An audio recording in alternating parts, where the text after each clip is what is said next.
Happy Friday. Happy Friday. I got my stuff here. I want to talk to you guys about growing. All right. I'm on my phone today. I'm not on my laptop, so I'm going to be really picky about how this is lined up. I had to move to the other side of my room. We have some stuff going on in my house, and I had to move stuff around. So here we are. Hopefully it's not going to be bouncing. All right, so happy Friday. I am excited because yesterday I spoke with another fearless woman, and she is going to do an interview with me. So I'm super excited about that. That is going to happen not this next week, the week after. And once I have it recorded and ready to go, I will make sure that we launch it. It's going to be a very exciting interview. I think you get a lot out of it. She is definitely a go-getter. She has her own business, and she's young, and her story is pretty exciting, I think. All right, so today I wanted to talk to you guys about the book that I had posted. So if you noticed the post before that, it is titled Think and Grow Rich. Now, I read this book a long, long time ago, and then every other book I read after that, I always said to myself, this is basically Think and Grow Rich all over. So I just got a phone call because I did not change the status on my phone. Hold on. Can I do this? I don't even know if I can. Yeah, hold on. Okay. So, the person who just called me, this is why I didn't answer the phone if you're on there. So I will call you back. All right, sorry about that. So anyways, back to what I was saying. The book Think and Grow Rich, which I read a long, long time ago. I even have the hardcover version. It will be a book that I will pass on to my children and tell them, keep it by your nightstand, read the chapters, remind yourself about all the things that you can apply in your life for abundance. Now that doesn't mean abundance in money. It can be abundance in just fortune in other ways, okay? Your life, feeling fulfilled, your family, all kinds of things. The book is pretty dynamic. A lot more people this generation have heard about The Secret. So the Think and Grow Rich, Napoleon Hill wrote this book in 1920. I think it was back in 1920. So the people that are in here, he talks about like Henry Ford and some of the people from, way back in time. But it doesn't really matter who the characters are in the story, because there's plenty of those characters that are out today. Plenty of them. We have some of the people that I listed in the post before that. CJ, Madam CJ, she was a African-American woman who became a millionaire in 1904.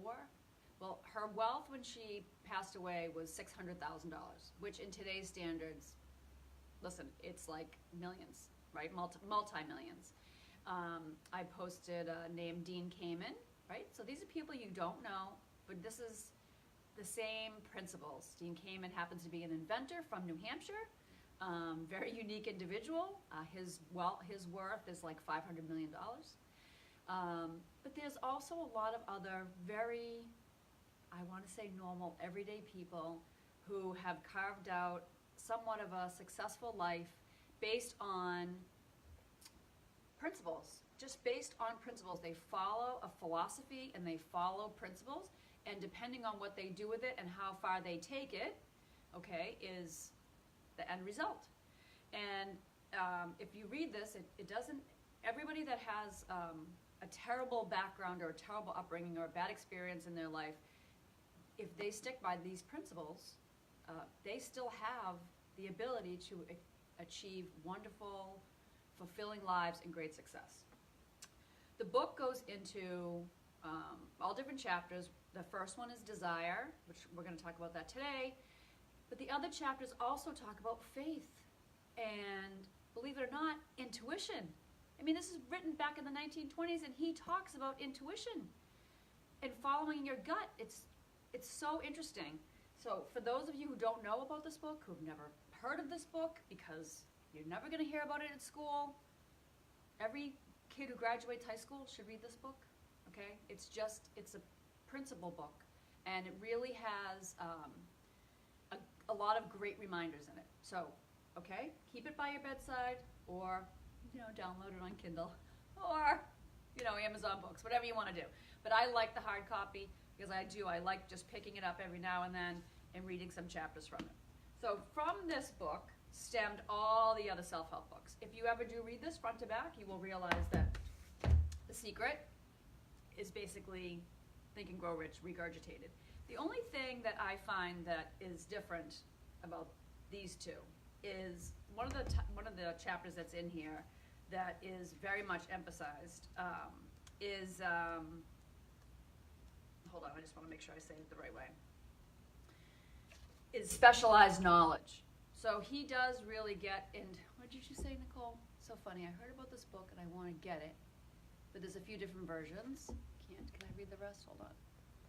Can you hold it up close so I can get it right? Okay, so this is the original, Nicole. This is the original. This is the classic text original by Napoleon Hill. And there are some paperback ones that have been redone over.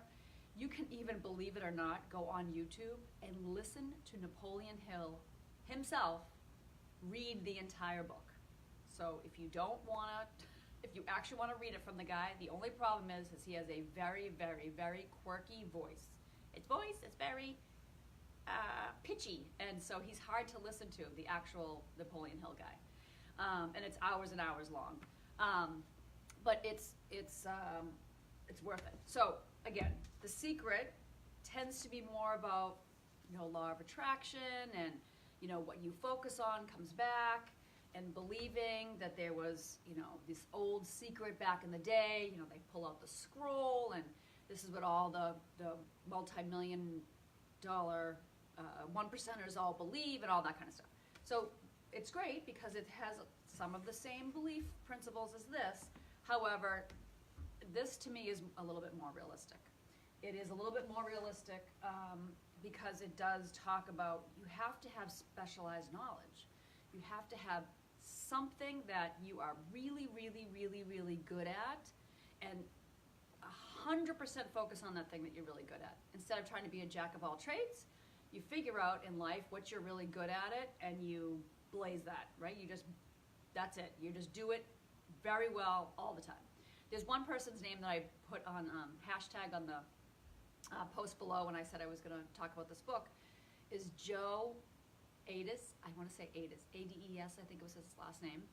And he was the famous potato peeler. Do you know about this guy? So if you Google New York City potato peeler, you'll see and hear his story. And he used to sit on the sidewalk in a very nice dress suit. He always wore a suit. And he had these potato peelers that he got from Switzerland. Now, he must have bought them in bulk, obviously, because he sold them, I think, for $5 a piece. And he would sit on the sidewalk and peel potatoes, literally, and sell the potato peelers to everybody who walked by. And that's what he did. And he dressed really nice, and he put his kids through college, and he lived in an apartment in New York City, and he made millions and millions of dollars. So some people underestimate the power of small amounts of money, right? And this is where back then it might have been a potato peeler. When, Madam C.J. Walker, when she was selling her shampoo bottles, right, at 1904 and became a millionaire, same thing. Well, what is the internet? I mean, what is Amazon? What are apps? It's all the same stuff. So when you read a book like this and it goes back in time and you're like, oh God, this has nothing to do with today, it really does have to do with today, because it talks about a burning desire to achieve, absolute burning desire, where you don't allow any of the outside world to come in and tell you otherwise. You have to have burning desire. And then you have, there's other pieces, which again, I want to get into a little bit later, but you have to have faith. You have to believe, faith in yourself, faith in others, faith in people around you. If your motto is trust nobody, well, let me tell you something, it's going to be a little bit hard. It's going to be a little bit harder to get where you want to go. You got to have some faith. And maybe you don't have faith in people, but you got to have faith in something. Something, okay? You got to have faith. Okay. Then it talks about intuition, talks about principles, and all of that is it comes into the whole sphere of what it takes to get ahead. So part of your ability to grow, right? Part of your ability to grow has step one, and the book talks about it. Step one is you have to have a desire. You have to really, really want to grow. I don't want to offend anybody. This is so hard for me sometimes. I am 52, and you know, at this stage in life, it could be so easy for me to say, you know what, I've worked my ass off my whole life, okay? Worked my ass off. I'm done. I just want to sit back and have a margarita and just chill out.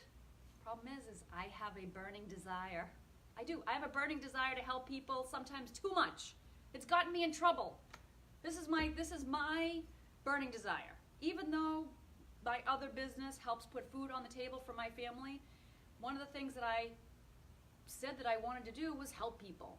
And I help people in my other job, and I've tried to help my friends, but sometimes I've gotten myself into a place where I help too much, and then I get it all personal, all junked up in me, right? Well, what's the blessing right now with the internet? I can sit here and talk into my phone, whether someone watches me or not, and I feel fulfilled because I feel like I'm putting forward something that is valuable, and if one person gets something out of it, that's great. 10 people get something out of it, that's wonderful. I would love to eventually help a lot more people. I'm trying to build up the courage to do maybe some public speaking and to do some things in some women's groups. But for right now, even at this stage of my life, I still have a burning desire. So that's my question for you. Do you have a burning desire? What is it about your life that you want to do so much that you think about it all the time? There's got to be something that you think about all the time. Now, I'm not talking about I have a burning desire not to be broke, because that's not a burning desire. That's a fear-driven thought. Okay, that's fear. So you can't have the word not and don't in your desire. I don't want to be broke. That's not right. That's not right. So that's correct, Cheryl. We all know that Cheryl is a very smart woman. Yeah, you need your why. You definitely need your why, absolutely. I know that there are people that work their ass off. They do. They work and work and work and work and work and work and work, and they feel like they don't get ahead. So in today's world, there's a lot of other avenues that you can take, and sometimes it's hard because you're stuck with all the junk of how can I possibly do what I need to do. But the very, very first step, the very, very first thing, chapter 1, is desire. You got to carve it out. And that's one of the reasons why I talk about vision boards. Because sometimes we can't get it into context of like really what we want to do, or we're not quite sure, or we think it's just completely impossible, so we just don't do it. And the other obstacles are sometimes life gets in the way, right? Like I have had periods of my life where I've moved the pendulum forward, moved it forward, and then I have like a family crisis, or I have something that completely throws me totally off my rocker, and I'm not one of those people that just, disses the family situation away and says, whatever, my desires are more important. So I've had to pull back, move forward, pull back, move forward.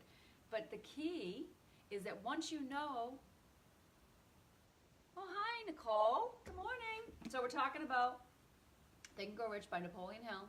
It's in the post below, too, so you can see the picture of it. Old school book, solid principle book.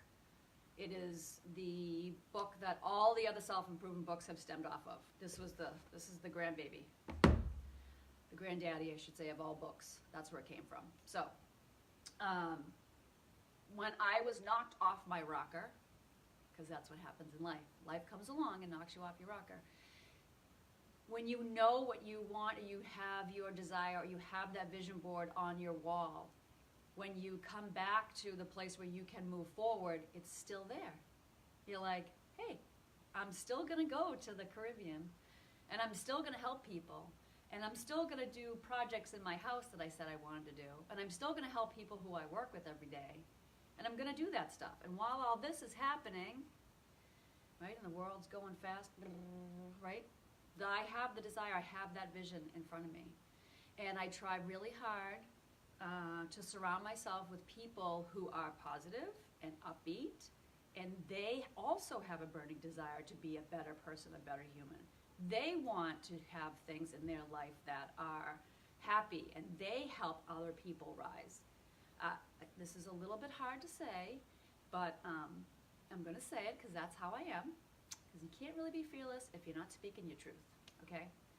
If you look at all the people that you're surrounded with on a regular basis, the people that you associate with, the people that you talk to on a regular basis, the friends you hang around with, are they a little bit above you in regards to achievement of their life? And I'm not talking about money. I'm not talking about money. I'm talking about mindset. Are they the type of people that are like, I'm going to achieve this, I'm going to get ahead, I'm not going to be involved in negative practices of my life, whatever it might be? Do you have those people around you?